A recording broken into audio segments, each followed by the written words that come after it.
Vinayaka చవితితో BRS పార్టీలో మరో సంక్షోభం మొదలైనట్టే కనిపిస్తోంది. హరీష్ రావును ఫ్యూచర్ సీఎంగా ప్రొజెక్ట్ చేసే ప్రయత్నాలు మొదలయ్యాయి. చాలా భారీ ఎత్తున అది వినాయకుడి వ్రత కథ రూపంలో. అది ఏంటో మీకు నేను ఇవాళ వివరిస్తాను.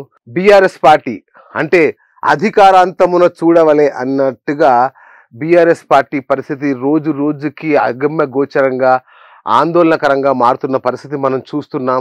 అసెంబ్లీ ఎన్నికల్లో త్రుటిలో అధికారాన్ని కోల్పోయిన బీఆర్ఎస్ పార్టీ ఆ తర్వాత పార్లమెంట్ ఎన్నికల్లో మాత్రం చాలా నిరాశాజనకమైన ఫలితాలను ఇవ్వడంతో ఒక రకంగా శ్రేణులు అయోమయంలో పడ్డాయి. ఆ తర్వాత జరిగిన పరిణామాలన్నీ మీకు తెలుసు.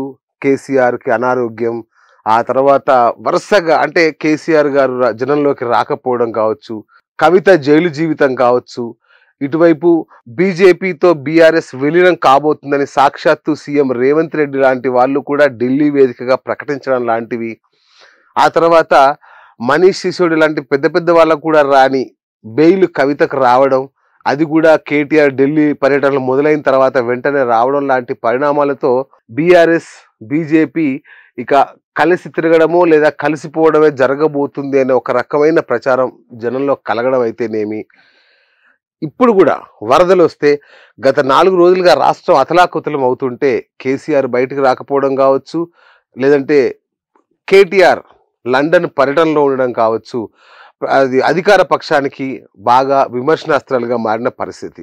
మరి ఈ నేపథ్యంలో హరీష్ రావు ఒక్కడే క్షేత్రస్థాయిలో పర్యటిస్తున్నారు, క్షేత్రస్థాయిలో జనంతో మమేకమై తిరుగుతున్నారు.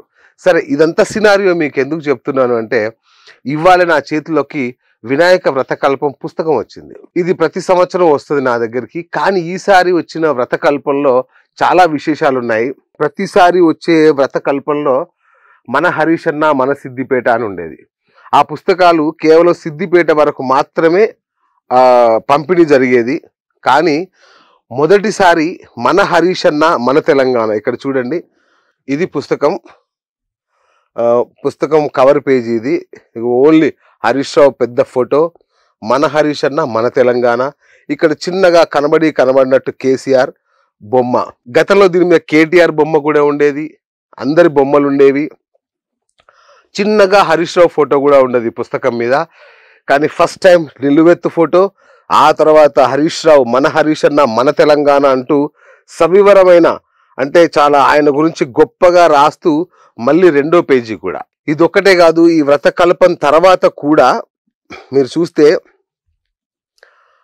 చూడండి, BRS trouble shooter Harish Rao రాజకీయ ప్రస్థానం గ్రేట్ జర్నీ అని మళ్ళీ చివరి పేజీ.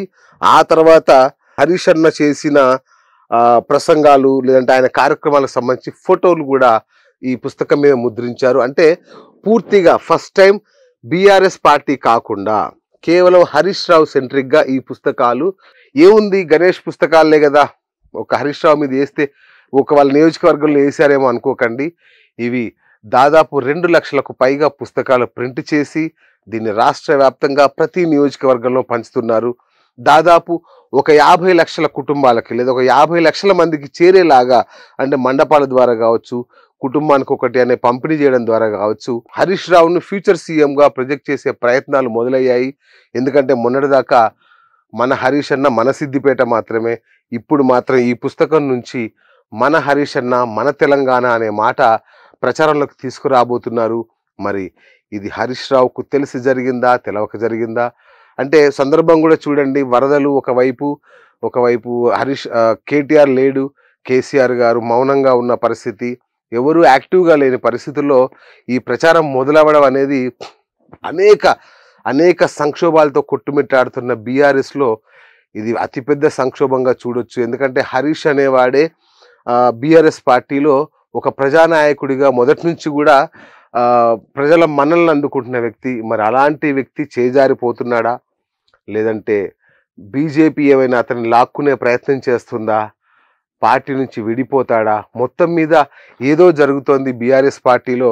అంటే ఎక్స్టర్నల్గా జరిగే అనేక దాడుల్ని కేసీఆర్ ఎన్నోసార్లు అత్యంత సమర్థవంతంగా తిప్పికొట్టారు.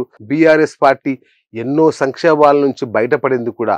అయితే ఆ బయటపడడంలో కేసీఆర్ పాత్ర ఎంత ఉందో హరీష్ రావు పాత్ర కూడా అంతే ఉండేది. ఎందుకంటే ట్రబుల్ షూటర్ హరీష్ రావే కాబట్టి.